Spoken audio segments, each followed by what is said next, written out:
I don't want to be a one-trick pony, so like I do need to kill a big buck eventually in my life. Yeah, I mean, it'll come. You just got to wake up, piss excellence, climb the mountain, kick ass all day. Simple as that. It's simple, yeah. It's a 3-step formula. That's how you kill big bucks.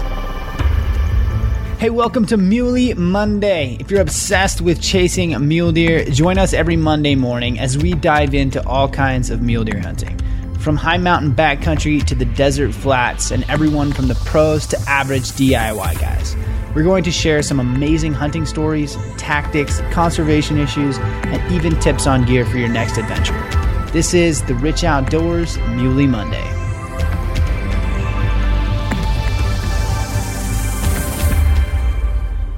Today's podcast brought to you by Solo Targets. Solo targets are life-size, ultra-realistic 2D targets. And I have been obsessed with the solo targets and love the realism of having to pick a spot on an animal and not just shoot a dot on a block.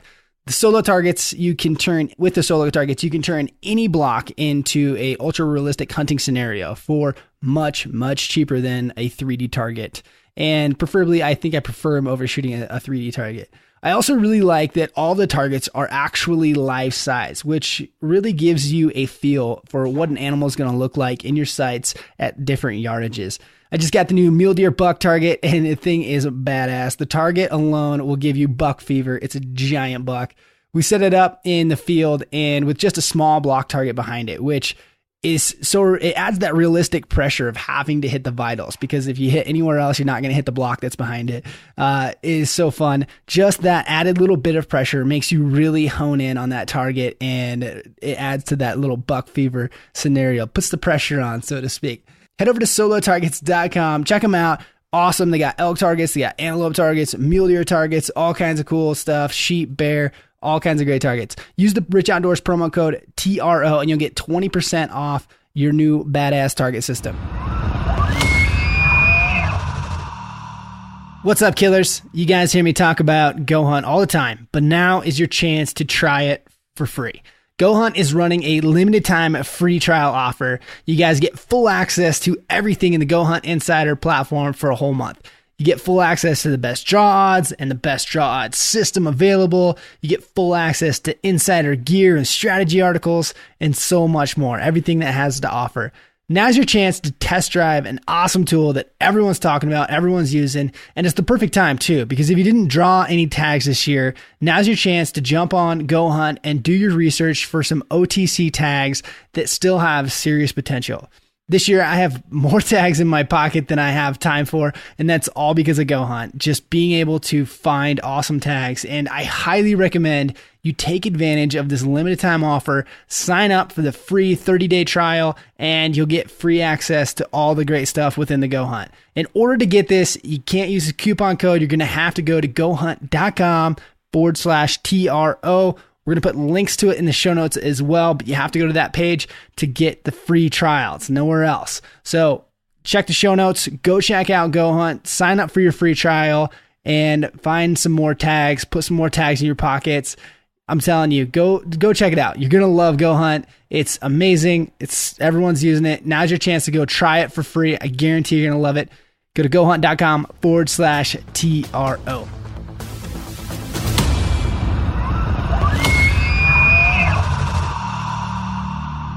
Alrighty, Clay, welcome to Muley Monday. How we doing, man? Whoop, whoop. Glad to be here. Do you know anything about mule deer? I seen one once on, got a video, Muley Crazy video. Yeah? They're pretty neat. I've gotten so many requests to have you on the podcast to talk about mule deer. So, for the record, I'm not, everyone knows this, I'm not like a diehard or a good mule deer hunter by anybody's expectations, or I'm not going to pretend to be. So I'm going to do my best to do this podcast justice, because I know you have a ton of experience, and sometimes I feel like I'm not even qualified to ask the right questions in a lot of these podcasts. So I'm going to do my damnedest to try to inspire more people to hunt mule deer, just to get them away from hunting elk. It's my secret here with the Muley Monday. I got you. No, I don't know. Everyone kind of knows I'm an elk guy over a mule deer guy, but I was saying last week, like the more podcasts I do with, I've just talked to so many great mule deer hunters, and to me it's like super inspiring, and it wants me or pushes me to want to go out and find big bucks. My situation is always time. Like I always spend too much time hunting elk and not enough chasing mule deer. So anyway, I hope I can do this podcast justice, but glad to have you on. Perfect. Thanks for having me. So give us a little bit of background for those who don't know you or haven't heard of you. Let's what's your story? What's your background, and how'd you get into being obsessed with mule deer? So first of all, I can't believe you've had requests to have me. I mean, multiple. One trick pony. I shot one big deer in my life. But no, I've been around. What's a big deer to you? 223 inches is big. Well, so 222 is not big. That's big too. No, I mean it just depends. Does it have? I mean, it could be a 180-inch deer with gobs of mass that doesn't have much tine length. There could be a 22-inch wide buck that's got giant forks. I mean, it's really in the eye of the beholder, and everybody should just. But it doesn't matter what's a big buck to me. What's a big buck to you? What's interesting to you? What looks cool? Yeah, and I think that's it. Yeah, I mean, to me, a freaking 175 buck doesn't look big because I'm not. I grew up hunting blacktail, so every mule deer buck looks big. But I like heavy bucks and things like that. But I don't know. It's everyone to each their own, right? Yeah. What trips your trigger? Yeah. I know what trips mine, and I mean, like, I got friends. I got my buddy Kyle. He's 67 years old, and he loves wide deer. And me, I love massive deer. I like pipe mass, and yeah. I mean, cheaters are neat. Giant eye guards are cool. Cheaters are neat, but like just a heavy dark chocolate buck. Yeah, that's what dreams are made of, right there. Oh yeah. So, but anyways, Kyle, the old man, he's the one that really. It was. Oh gosh, I don't know how many years ago, 25, 30 years ago, I started going up to the winter range and looking at deer on the winter range. And I got some pictures of some deer one year. I was working in a coal mine, and Kyle Balsley, and he's kind of a pioneer. So before coyoting out was cool, Kyle was coyoting out. And anyways, I showed Kyle some pictures that I got on the winter range, and he said, well, now I start talking like him when I start telling stories about. He's like, "Oh, those are neat. I'd like to see those bucks, Clay." And I'm like, "Not like you'd ever take me hunting." And he goes, "Well, why wouldn't I?" So we went up to the winter range and we looked at all kinds of big deer and got stuck more times that year than I've ever been in my life. We were digging my truck out 3-4 times a day sometimes. Anyways, so we went deer hunting, and I just realized that I don't like hunting mid-country, mid-range, desert. I like being on top of the mountain. And going with Kyle, we'd start glassing, and I'd look up, and I'd say, I'm going to go up there. And Kyle would just, we would go. And so what was your hunting style before you started hunting with them? Mostly desert hunting. I heard stories of high country hunting, but I never been. Yeah. So... I'd never been in the high country until I went with Kyle. I just kind of drive around and look at deer. I mean, desert bucks, and the population of desert bucks is dwindling as bad as any other mule deer population. So, yeah. But I went with Kyle and I started seeing deer, a lot of deer, and some good bucks. And I listened to everything he told me, everything he said, and we get up on top of the mountain. And it's not like he held my hand or he hunted with me. We hunted for 3 or 4 years, and then he just got to where he didn't want to go as much anymore, and didn't like being on the horses as much. And I started backpacking because I didn't like going back and taking care of the horses. So I made a plan. I mean, I went a couple times without Kyle, and I'd see some good bucks, but nothing that was really great. And I don't know if I dreamt about it, or I just decided I'm going to move every day. If I get on the divide, I see different deer in the morning and different deer in the evening. So I'm just going to get on the divide. I'll do an evening glassing shift, and then I'll do a morning glassing shift. And if I don't see what I want, I'm going to pick up my camp and move. So every day I started moving. I worked 4 on and 4 off at the time. And every day I'd move until I found something that I liked, you know. When you say the divide, what do you mean? Explain that. So the main ridge that the mountain range is on. Okay. So, yeah, whichever mountain range you're hunting has a main divide, right? So I'd just get on that main divide and I'd move every day. And what was the biggest lesson, do you think, that Kyle taught you throughout the years? Glassing and be comfortable when you're glassing. So do you think that's a part of, the biggest part of your success is just time and glass? Yeah, absolutely. So, you can only look at so many deer in a basin before you've seen every deer in that basin. So why stick around, right? Yeah. But if you have a good vantage, and if you set up your vantages just right, you can look at two basins at once, and you can cover in 2 glassing shifts. You can cover 75% of those deer. Yeah. So now remember, you're not seeing 25% of those deer. Chances are the 25% that you're not seeing could or could not have the magic combination of age and genetics, but you don't know, but you're increasing your odds. So why stick around for an extra day to see 25% or maybe 3% of that 25% when you can go move and look at 75% again? Yeah, it's always this battle of, do you move and see more deer, or do you try to hold out and see the buck that maybe doesn't show himself every couple of days? Okay, so here's some logic to this point. Do you want to stick around and see the 2% of the last 25%? Or do you want to go see 75% in another basin? So, I mean, if we're going to play odds, if we're going to gamble, let's put the odds in our favor. True. Right? Yeah. So, do you think that I think a lot of people tend to put those, let's say those 222-inch bucks, I mean, they're not huge, but they're all right. They're going to put those in that last 2% of the 25% though. And so that everyone's trying to hold out thinking that big buck is going to be there. Do you think it's just a matter of numbers to where you see 75% of the bucks in an area, the probability of seeing the big one? Them are fictitious numbers anyways. Maybe you see 80 or 90% of the deer in the basin. But ultimately, my biggest deer was 223. I saw that deer every day I looked for him in that basin. So is he that 25? Is he that minimal percentage?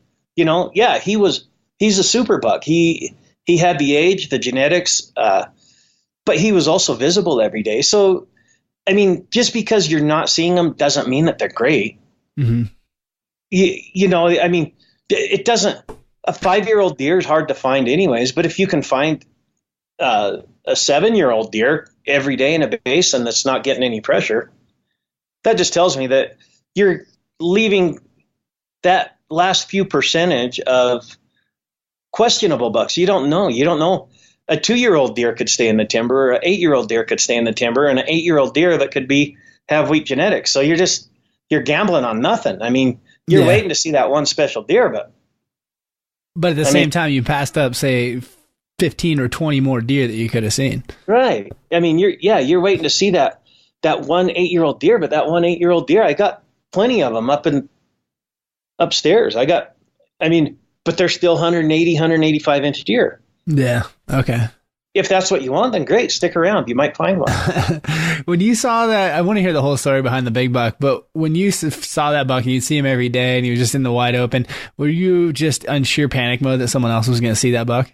Oh gosh, you don't even know the nightmares. So, that was a 4-year saga with that deer, first of all. Okay. So, and I don't know if you've ever read the story. I haven't. I told you I'm clueless when it comes to mule deer, so I'm happy to hear the whole thing from start to finish. It was on the cover of Western Hunter. I've probably seen it. I get Western Hunter. Yeah. It was, what issue was it? Winter of 2012. Back then, I was like 100% elk. I didn't even look at mule deer, so. Yeah, I didn't even look at elk. Man, elk. Those other guys. So anyways, no, it was a 4-year saga. The first year, I took a buddy of mine, Angelovic, in deer hunting, and I shot a 185-inch deer. Anyways, we were putting a sneak on a deer. Was laying down in the bottom of the basin. Or no, he was standing feeding. So we're looking at that deer, and I look over, and there's this huge, like just this heavy like pipe mast, 24 inches wide, 3x4. And I'm like, well, that's going to be a good deer in a couple of years. And there was a 27-inch deer sitting next to it. Never thought anything of those two. Shot my object buck. It was a 7x8. That was like 184, I think. And went down, packed it out. Long story short, go back in the next year, and that 3x4 turned into, 7x8, 8x9. Had a bunch of extras. And, he may not have went 200 that year, but he just had lots of extras and cool stuff. Big mass. And he was with a 30-inch, 185-inch deer. I've never killed a 30-inch deer at this point. So the one with the non-typical points was really cool. The 30-inch buck was pretty cool too. So it got right down to the morning before, or the day before opening morning, and I'm watching both bucks, and which one am I going to take? And people started coming in the basin. We'll get to your question before long. But so people started coming in down below in the basin, and I'm starting to get into panic mode, and some guys come up on the ridge. And I told them, I said, I don't want to mess up your plans, but I'm telling you, I'm going in that basin after this deer tomorrow morning.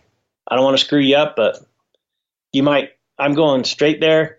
You might go hunt over there, and maybe I'll push him to you, whatever. So I worked my plan. The next morning I got up, I worked my plan, and I missed that.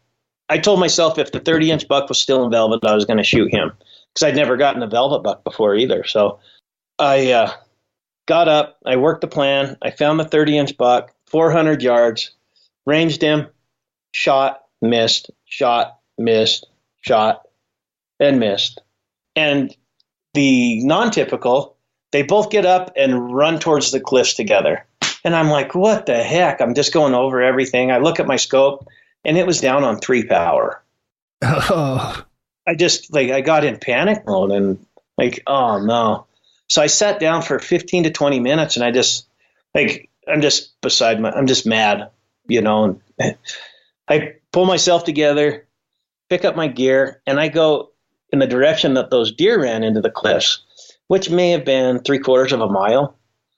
Well, I get up on the cliff edges, and I start seeing a couple does and fawns, and I go a little bit more, and I see some velvet tips on the other side of the hill.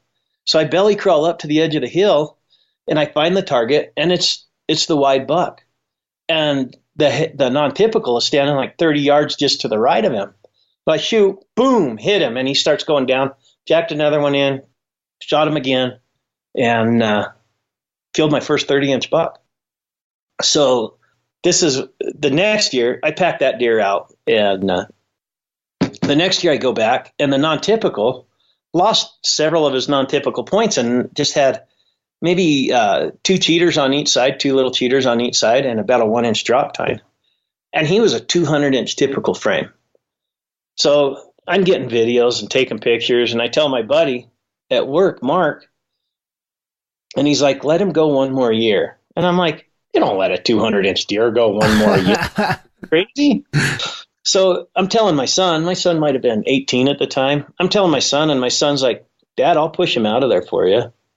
And I said, you will? And he goes, yeah. And I said, look, if you get a chance to shoot that buck, you take him, because you're not going to get another chance at a deer like that. So, and there was 2 deer that were really similar looking in in that basin, but one was 180 and the other one was 200. And I said, don't shoot the wrong buck, because that other one's going to be 200 inches next year. Anyways, long story short, I went down the mountain. I went 5 miles north and found another buck and lost him a couple days before the season. Thought I found him, shot, and it was the wrong buck. It was a 28-inch, 175 with 10 inches of eye guards. Oh, dang. Yeah, so it was a pretty cool mistake anyway. So my son thought that he had the bigger buck in his sights, and he pulled down on it and realized right before he pulled the trigger that it was the wrong deer. Didn't shoot. So he comes out of the basin. That deer, and that big non-typical, when he got scared into the timber, he never come back. He was done for the year. Yeah. So anyways, the next year I go back, and my daughter made the trip with me. She don't like me to tell the story, but she slept in that morning. I get out on point and it's real smoky. I can't find a deer to save my life. And finally, like 10 o'clock in the morning, I see this buck come out of the smoke. And I'm like, oh, that's a nice 3x4, big 28-inch wide buck. And I'm watching him for a second, and I glass down below, and I'll be dang, the biggest non-typical frame. I mean, not a giant non-typical frame, but just a huge typical frame with extras on it come out, and it was him.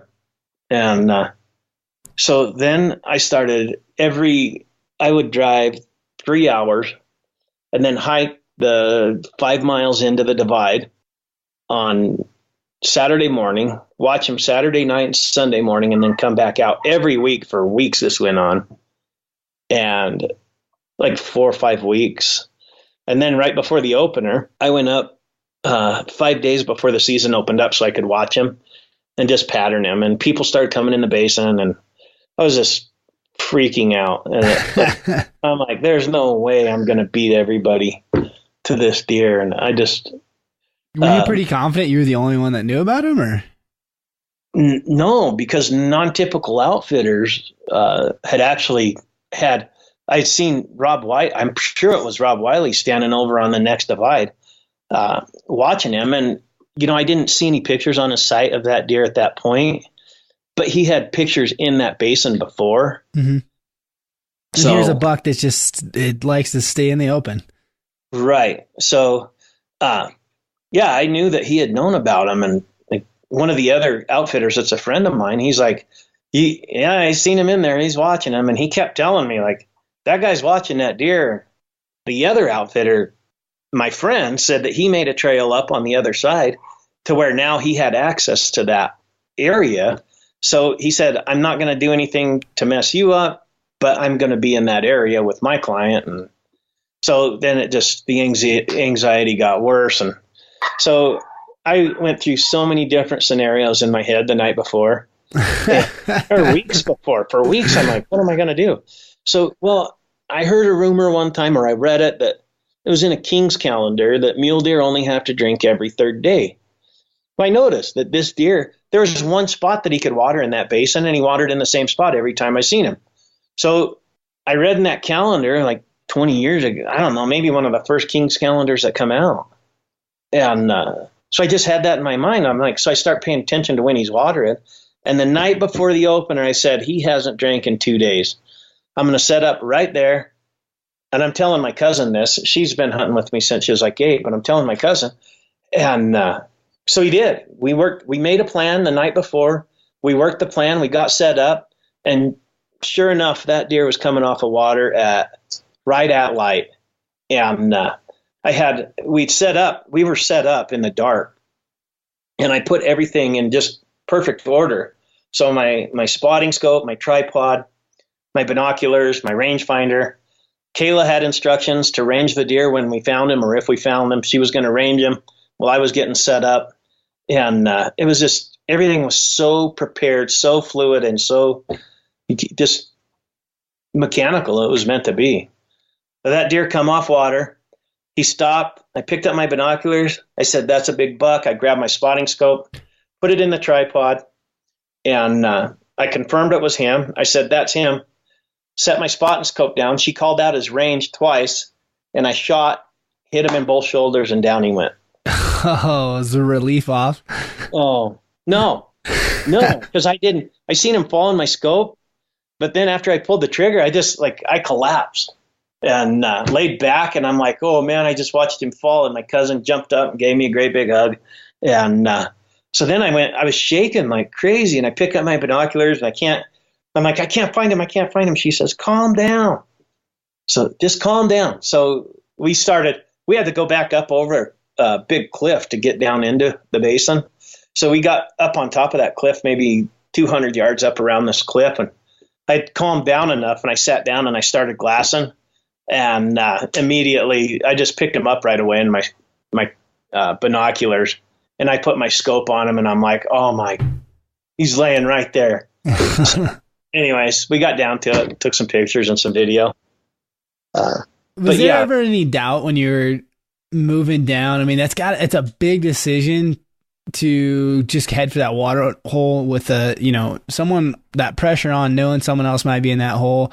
I've been there when you're like opening day, got to make it happen because someone else is going to either just screw this up naturally or be ready for this bull or buck at the same time. Right. It's to say the least, a ballsy move to be like, I think he might go to this water and commit to that. Yeah, no, absolutely. Especially because he was in two different basins. Oh, so it was a completely different basin. He like a sub basin essentially. It was dependent on the day, whether he would be in the South Basin or the North Basin. I could never pinpoint anything, and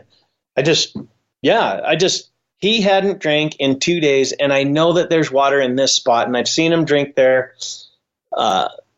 several times in the past. That's really good info. I mean, that's a smart move. But, there's water all over up there. Chances are he had to cross a creek to switch from one basin to the other. It's only a smart move because he killed him. If the other guy would have shot him and you'd been in the wrong basin, it wouldn't have been a smart move, by the way. Right, yeah. Well, I'd have still been kicking myself for that. Do you have a lot of those situations where it's like the pressure's on, opening morning, got to make it happen? No, I've never felt like I've got to make it happen. It just did happen, I guess. Yeah. 6 years, opening morning, 5 years in a row, I killed my object buck. 5 years, I killed my object buck on opening morning. And like I said, I've only killed one big deer, but some nice deer that people would be proud to take. Oh yeah, I'd be stoked to take half of those. So I think most people would. So in your opinion, do you think it's better to scout and have that buck picked out for opening day? Yeah. I think if at all possible, if you have, I don't know. Because there's a lot of 185 inch. Don't get me wrong. I don't want to exaggerate, but there's several 185 inch type deer out there. 180 to 190 types. The percentage of 180 to 190 types is way higher than the percentage of 200 to 220 types. Mm-hmm. So I wouldn't necessarily sell myself on a 185 inch deer and say that's going to be my target buck. But if it had everything that I wanted in a 185 inch deer, like gobs of mass and uniqueness, if it was, then yeah, I would probably make it my target buck. But I think that I would focus on, if it was 185 and looked relatively young, had a brown face and big chest, small stomach, I would probably walk away from it and go look for a 185 inch buck with a big old pot gut. Look for that older deer. Yeah. Yeah, for sure. And there's no, I don't have any science on age in deer, but. Yeah, I've heard a lot of people say, a lot of very educated people say that we like to make guesses, but at the end of the day, it is very, very hard to tell the reality.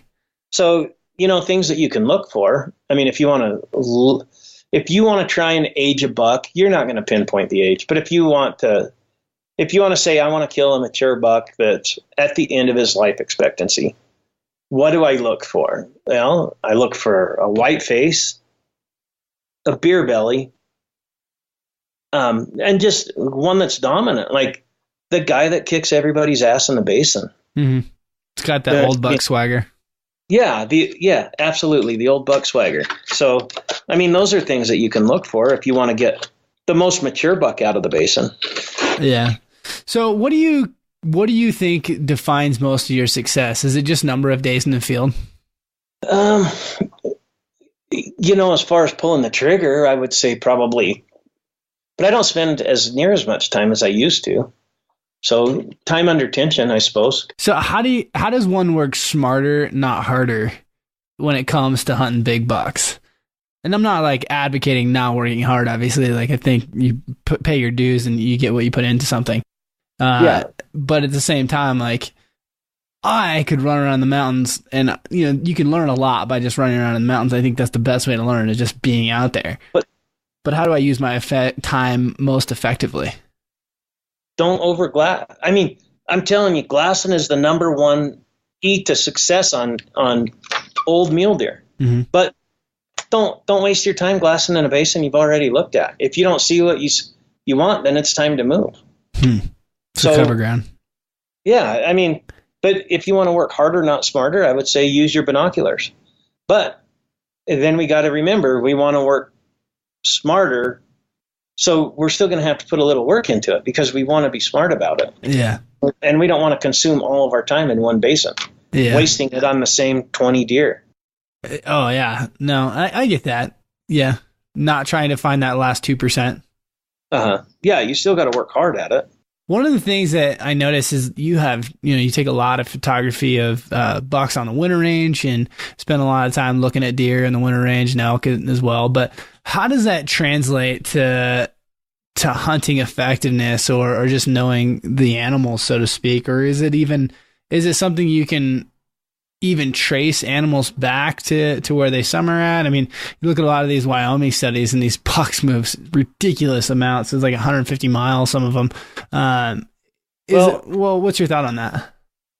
Well, I mean, they've done tons of studies like this deer from this region winters right here. And they, so they always make this calculated path from this region to this winter range. Mm-hmm. But it's not. I mean, I've seen, I think 2 deer in my life that have been on the summer range and the winter range. I've seen them in both places. 2 deer. And I couldn't tell you how many thousand deer I've looked at. But that whole study is, I mean, it's a case, the majority of these deer from this region move to this winter range, but really those bucks, they go to wherever their mom took them. So it doesn't matter. I've seen, here's 2 bucks, for instance.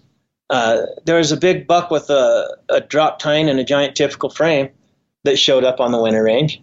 And I recognized him after it. Trust me, it took a minute because one year he had split eye guards, and then the next year he had a big typical frame, and then the next year he had a drop tine. But it might have taken me all 3 years before I realized it was the same buck and put him back in the same basin. So anyways, I told my son when I saw that buck, and he went to go find it. And my son finds another close to 30-inch buck with this puny 7-inch G4 and a 3 or 4-inch G4. And it had to have still been pushing 200 inches. So anyways, my son finds this buck looking for the drop tine on the winter range. And he aborted the drop tine buck and just started working on that deer. He never got him. So that next winter, that deer that my son found, the deer that my son was looking for, the drop tine buck, was killed. And it was, I think, 210 inches, and he had lost his drop tine. But the buck my son did find wound up back on the winter range. But he wound up, these deer lived in side-by-side basins. But one wintered right on the most predominant winter range, and the other one wintered over on the mesa. And they lived half a mile apart. That's crazy.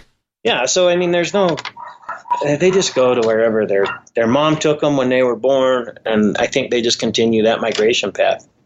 So is there little effort, or I guess little effort should be put towards watching bucks on the winter range, or like what do you like about watching bucks on the winter range? Just seeing deer. Just seeing deer. Yeah. Seeing big bucks. Dreaming someday you'll be able to find them. Yeah, I mean, you see if you can go see a 250-inch deer, I mean, yeah, why wouldn't you? Right? That's true.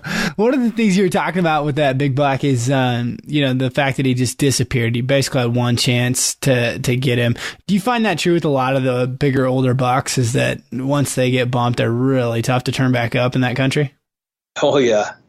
Yeah, they are. But so talking to other friends of mine that are really great mule deer hunters, and they, one deer, I spent 4 years hunting another big buck, never had the chance to harvest him. I wound up getting wounded. The deer would disappear August 25th to 28th or August 20th to 28th. And every year for 4 years, he disappeared. I didn't have no clue where he went. Well, somebody actually wounded him finally, but they wounded him down close to where he wintered. He was already in the low country when he got wounded. Really? And I spent all that time hunting him up in that same basin because mule deer are so calculated. That was my thought, but this one was not. He went down to his winter range. Yeah. Anyways, long story short, he left like clockwork, and I don't think anything really pushed him out. Time pushed him out of that basin, because I've seen guys drop off there to see if they could put a stock on him, just to get close to him to see how he would react and where he would go. So they're trying to learn his behaviors. And so I watched a guy from the other side of the mountain drop in that basin, and that deer went up and over the mountain, completely opposite of where he went to winter. Mm-hmm. But you would think that pressure would push him down to his, okay, I'm leaving. I'm getting pressure. I'm out of here. Yeah. But he didn't. He would come back. But after August 20th, 25th, 28th, he wouldn't come back. So he was gone. And so in your opinion, how predictable do you think big buck, secondary zones or big buck escape routes are, things like that? Are they predictable, or is it just, it depends on the deer? I think it depends on the deer, but I think most of the time mule deer are predictable, but not every time. Yeah. So like the case of the deer that I'm talking about now, that deer, when he disappeared, he went to a secondary area, but it was really close to his winter range. Yeah. Which I'm sure happens. I mean, it's just a matter of how safe or how secure it is, I guess. Right. So, and he must have felt really safe back there. Yeah, somewhere between there, and just had a safe spot that he knew no one messed with him down there. It was literally right at the base of the mountain. Yeah. Well, we've said it before. You can find bucks anywhere. Just because it's X miles from the trailhead doesn't mean a whole lot anymore. It could be right next to the freeway. Big bucks. I mean, hell, there's big bucks in downtown areas. Look at downtown Bend, that giant buck. Oh gosh, that was the one in, was it Cedar City? No, I was talking about Bend, Oregon. Bend. I thought, okay, yeah. What the hell's the name of that buck? I can't remember Norris. now. Yeah, Buck Norris. Buck Norris, yeah. Yeah, the freaking buck lived in town. Oh, yeah, or the Jackson Hole buck, the Baron. Or the one that got poached in Wyoming a couple years ago. Is there something that you see when you look at big buck areas or bucky areas, or is it just a matter of looking everywhere and not trying to put a staple, so to speak, on what a bucky area is or a big buck area? No, I mean, you can look at the record books and say, well, this buck came from this region or this buck came from this region. And then now you can get on Google Earth and see what kind of terrain's there. So, I mean, yeah, you go where big deer have been before. I look at this ridge and oh yeah, that looks bucky. But I found them up in the rocks too. Like, I've got tons of video with them right in a big rock field. In fact, I just posted some on Instagram of some bucks in the rocks. Just hanging out. They live up there, or they just being up there? They bed there. And then they feed.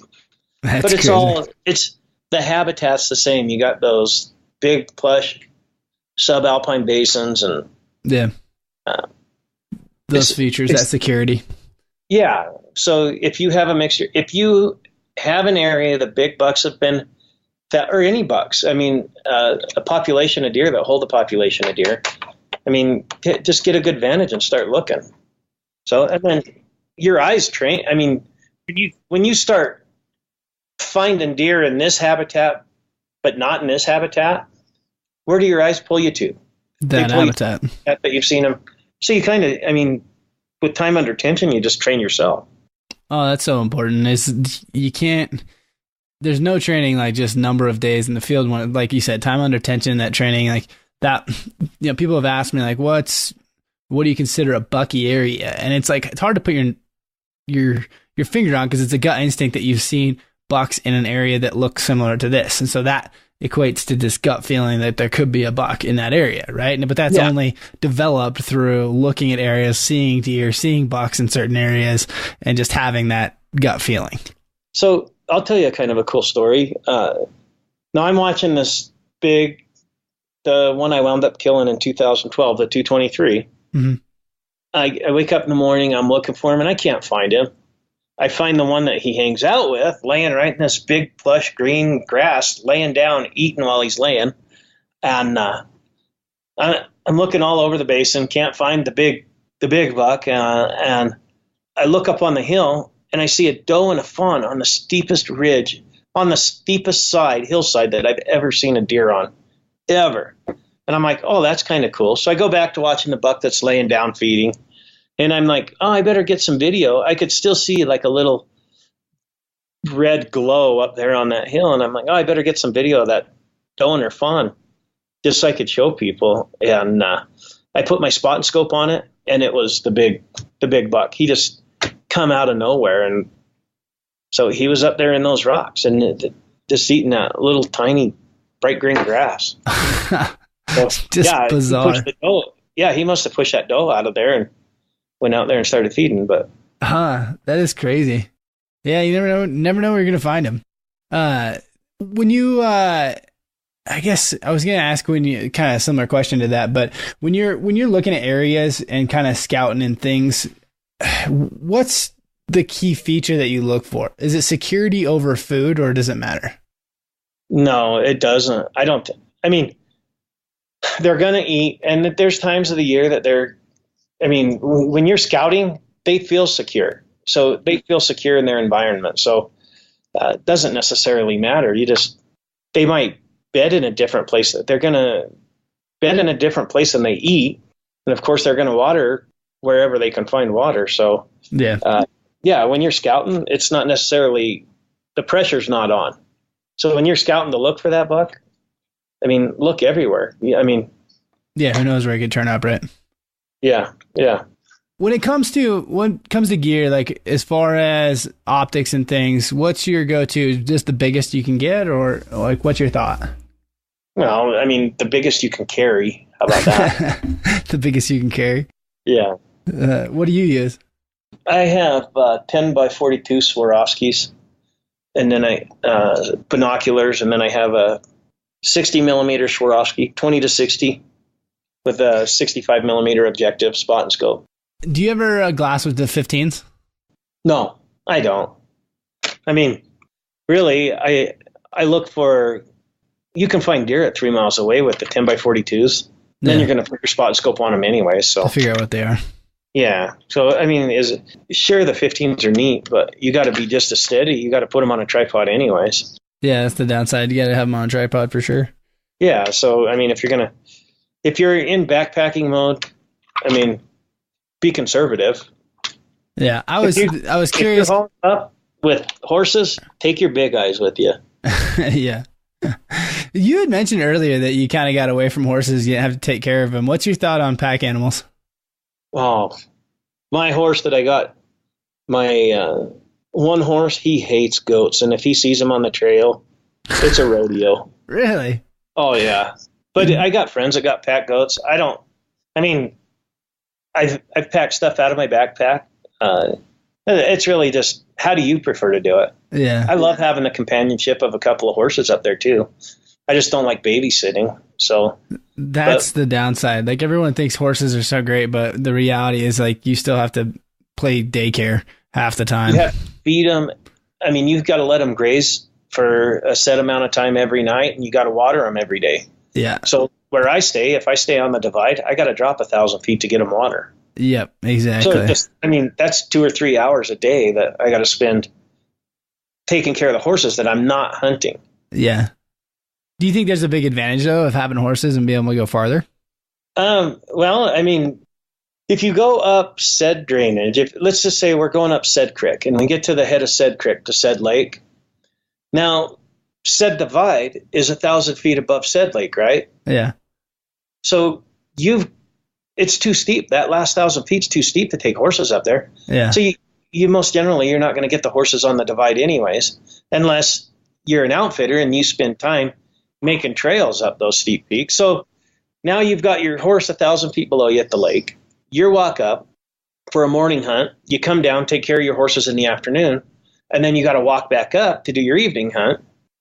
After a week long, you did 1,000 feet every day. You're 7,000 feet. Could have hiked 7,000 feet farther anyway. Yeah, you're out of Kool-Aid by then. So, but if you want to go to the next basin over, you got to ride back out the drainage, back up the next drainage. So when you're backpacking, are you getting up onto said divide and camping on said divide? And then how often do you go down to said creek? Or said lake, I should say. Yeah. So if I'm backpacking, did you say if I'm backpacking? Yeah. Yeah. If I'm backpacking, I just take 5 gallons of water up with me. So if I have my object buck, my camp's solid. It's staying. Mm-hmm. So I'll drop down and get 5 gallons of water at a time and take it back up. And like 5 gallons of water up there lasts for quite a while. Sorry. Oh, you're good. No. Anyway, yeah, 5 gallons of water will last quite some time up there. So, but if I'm moving every day, I try and keep a gallon of water in my backpack. So a gallon of water might last me a day. Depends on how hard I work. Yeah. So then I'm replenishing my water whenever I cross water. But essentially the goal is to stay as high as you can for as long as you can. Yeah. And spend as much time as you can glassing. That's good advice. What do you use to pack your water up? Do you use a bladder? Yeah, I mean, sometimes I have some water bottles, some quart water bottles, and I got a gallon jug, and it depends on how far. Sometimes I've put 3 gallons. Just to go that last 1,000 yards, I put 3 gallons of water in my backpack just to keep me from having to drop down in 2 days to go get more water. Yeah. Rather pack it up. Yeah. It's just, so I went sheep hunting down in Utah with some friends, and I bought a 3-gallon bladder, and we had about 5 miles. Randy told us it's about 5 miles to where we're going. So, and we'll get water when we get there.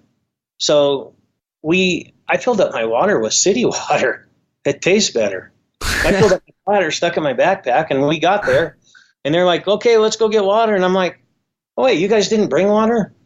I had 3 gallons already, so I took a nap. They went down there. You packed 3 gallons of water around? Oh, not always, but that particular time, yes, I did. Oh, that's kind of funny. Well, the other upside you were talking about that is I don't know what it is, the big MSR bladder, and I had packed that up. And that's what it was. Yeah, well, I had one that had like a nozzle that pops up so you can, drink out of it or whatever. And it had come open and was leaking. And so you were saying multiple bottles, like, oh, that's probably a good idea for insurance so that your 1 3-gallon bladder doesn't leak on the way up and then you're completely out of water. Oh, in 2010, yeah, let me tell you, 2010, I shot the 30-inch buck way down in this hellhole. And remember I told you I went into the cliffs and got him out of the cliffs? Well, I had to climb down the cliff. I threw my backpack down because there was a log that it would roll up against. Mm-hmm. So it broke my bladder. So my water leaked out in my backpack. And then I had to go 1,500 feet up the mountain with a deer on my back with no water. That was miserable. It's good for you. It builds character. Yeah.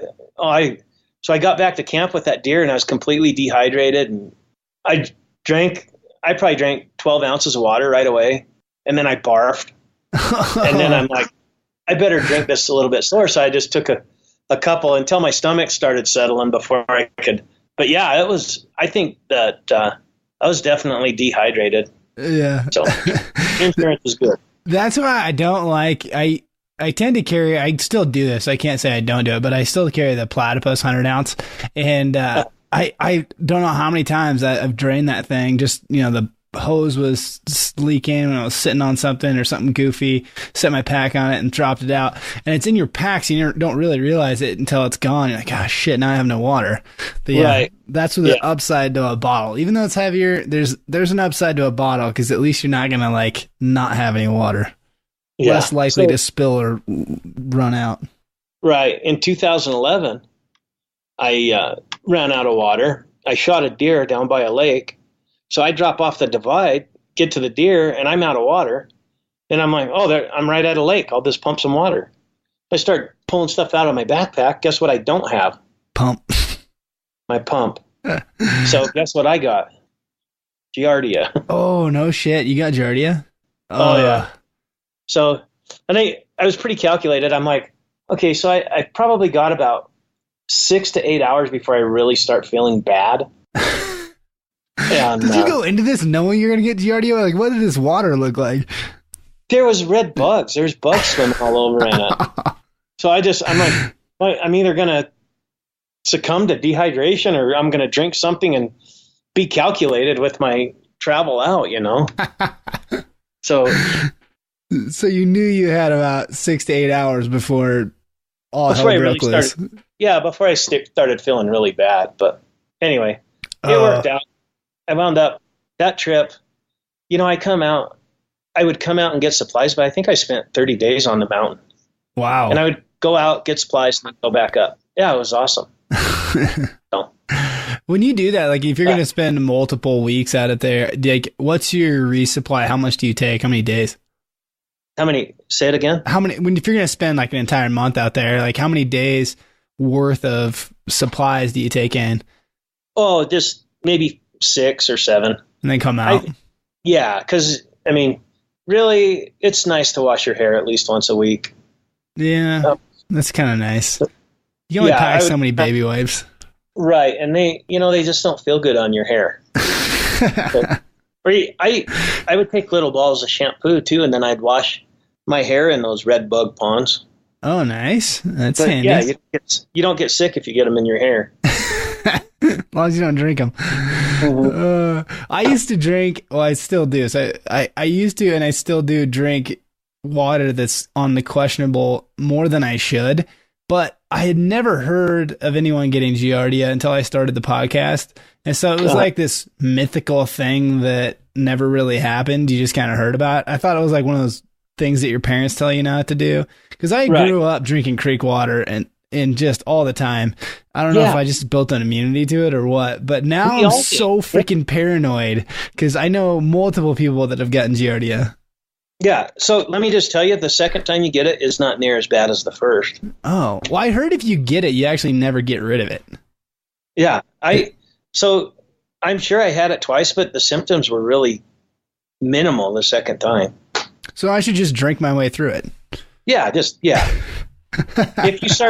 If you start losing weight to the point where you're going to be hospitalized, you might mention to your doctor that it could be Giardia.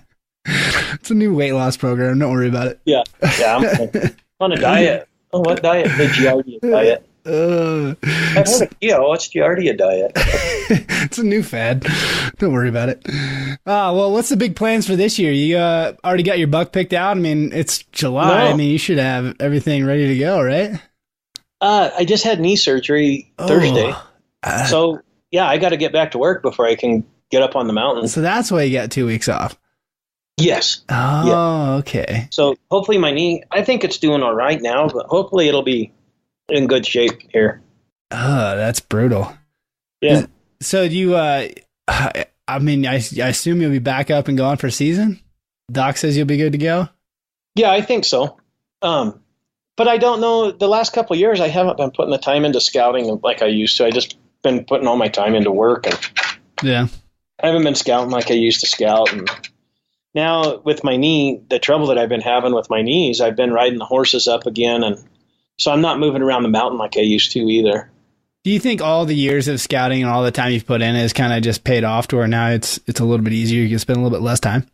Well, yeah, I think so, but I also haven't killed another big buck since. I mean, I was watching, on his best was maybe 257. And when he got wounded, I think he was maybe 200 because he had regressed so much. Wow. So, but I mean, I found him, but like that deer, somebody just wanted to get me out of his honey hole. So they're like, oh, I heard there's a big buck over here. I don't chase other people's ghosts, but I don't forget them either. Yeah. So I went and checked, and sure enough, there's a giant buck. Stayed with that deer for 4 years, and I hadn't really, that's kind of what got me out of that scouting mode, because I'd go up on the mountain, I'd be set up for 20 minutes, and there's a 250 1 year, 240 1 year, 220 220 one year, and then maybe back to 230, and then so. Is that just a genetic or a hold with crazy genetics or what? No, I mean I've seen other deer with similar genetics in there, I guess, but yeah, he was just kind of. I haven't had the Scout because I'd go in, I'd find that buck, and he's the one that ruined my streak on target bucks too. Why is that? Because I couldn't kill him opening day. Just ruin your opening day luck. Oh yeah, but you know what? To have sat and watched a deer like that is, yeah. I mean, not much compares to just to be able to sit and watch a deer like that. Just the feeling of having a target buck at that caliber the night before season, the anticipation, man, that's got to be cloud nine. It is. And, I knew that he'd disappear even after watching him for a few years. I knew when he disappeared. I could tell you the day that he disappeared for 3 years, right? But every day before opening morning, I thought he's going to be there. He never was. That's so crazy. Just one more day. Does that opening day change all the time, or is it? I mean, he's disappearing. You said August 20th to 28th, somewhere in there. Oh, his disappearing day. Yeah. Yeah. No, it would change, I guess, a day or two here or there, but it was always pretty close to the same day. Was there ever like a characteristic of something he did right before he just took off? Not that I could pinpoint. They're just the same thing, same pattern, and then poof, gone. Every now and then you'd find him in a different spot, but he laid underneath the same tree. That's crazy. I've seen him right in the same batch of deadfall. I'd seen him 3 years in a row. He laid down right there. Yeah. That's crazy. I had a bull one time years ago that would just show up super late from season, and I would try and find him, and never in the daylight. It was always at night or like right at dark, but I would try to find him the rest of the rest of September, and I could never figure out where he came from. I could never. This is a very distinct bugle, and you check the entire mountain. I don't know if he came from like 50 miles away or even 30 miles away. Maybe, I don't know, but just the oddest things. You just show up, and you're like, oh, he's here, and then be gone again. Yeah. Like animals, I don't know. That's one of the things that drives me for sure, is like the one that got away, or just those special animals that have a knack for disappearing. Yeah. You know what I started? Those special animals, and I started noticing if I'm up on the winter range, I don't even pull my camera out if it's a 180-inch deer anymore. And I still love them. I love looking at them all, but I've got so many pictures of 180-inch deer. Can't even look at them all. Yeah, give me something unique. Give me something. You're spoiled, Clay. You're spoiled. Yeah, but I don't get that lucky with elk. I never really spent any time hunting elk either, though. We could convert you. We could change that. Ryan Hatfield's been trying. He calls me the one-hit wonder. What's he call me? Yes. Oh, a one-trick pony. A one-trick pony? Yeah. Yeah, he calls me a one-trick pony. Yeah, but Robbie Denning would say that in order to be great at one thing, you have to specifically target that one thing and not be... You have to be consumed, yeah. So, and I don't know. It's, you know what I think you answered me and probably got off track, or you asked me a question about what drove me towards mule deer, but I think their habitat's probably the number one thing. I don't like being in the middle of the mountain. I like being on top of the mountain. So, and there's a lot more mule deer than elk at the top of the mountain. So, yeah, that's interesting. I never really thought of it that way. And it is a lot of location. I think when it boils down to like elk hunters versus mule deer hunters, I think a lot of it is, people really like the desert, or people really like the top of the mountain. And me, I love, deep, dark timber patches and aspen patches and things like that. So middle of the mountain's just fine. Yeah. Yeah. Don't get me wrong. I don't want to be a one-trick pony. So I do need to kill a big buck eventually in my life. So someday. Well, yeah, it'll come. You just got to, like I said, wake up, piss excellence, climb the mountain, kick ass all day. Simple as that. It's simple. It's three-step formula. That's how you kill big bucks. Yeah, that's how you kill big anything. But it all starts with the morning piss. It's the morning piss. Just make sure you piss excellence. Sprinkle a little on your feet. Yes. Well, thank you, Clay, so much. Where can guys catch up and see some pictures of these bucks? We'll post up some pictures, but maybe catch up with you on Instagram or something? Yeah, Clay Allen 74 on Instagram. And I'm not too active on Facebook anymore, it seems like, but... Yeah. Instagram's where it's at. We got some great photos, some good bucks on the winter ground. Man, some big bucks. So, but appreciate the time, really do. And thank you so much. And if I'm not successful this year, I'm going to blame it entirely on you, for the record. That's perfect. I got broad shoulders. So. All righty. Thanks, Clay. All right. Yeah. Thanks for your time.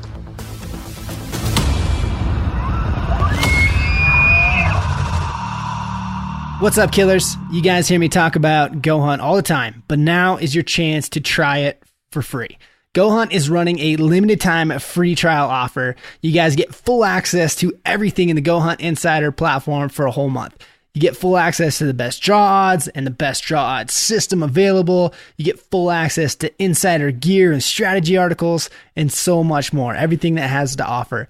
Now's your chance to test drive an awesome tool that everyone's talking about, everyone's using, and it's the perfect time too, because if you didn't draw any tags this year, now's your chance to jump on Go Hunt and do your research for some OTC tags that still have serious potential.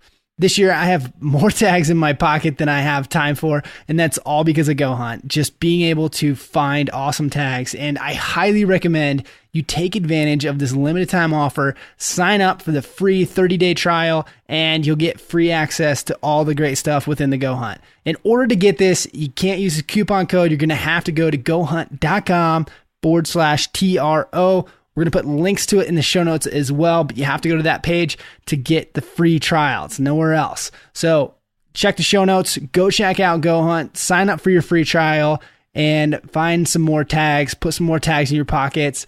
I'm telling you, go check it out. You're going to love Go Hunt. It's amazing. Everyone's using it. Now's your chance to go try it for free. I guarantee you're going to love it. Go to gohunt.com/TRO. Today's podcast brought to you by Solo Targets. Solo Targets are life-size, ultra-realistic 2D targets. And I have been obsessed with the Solo Targets and love the realism of having to pick a spot on an animal and not just shoot a dot on a block.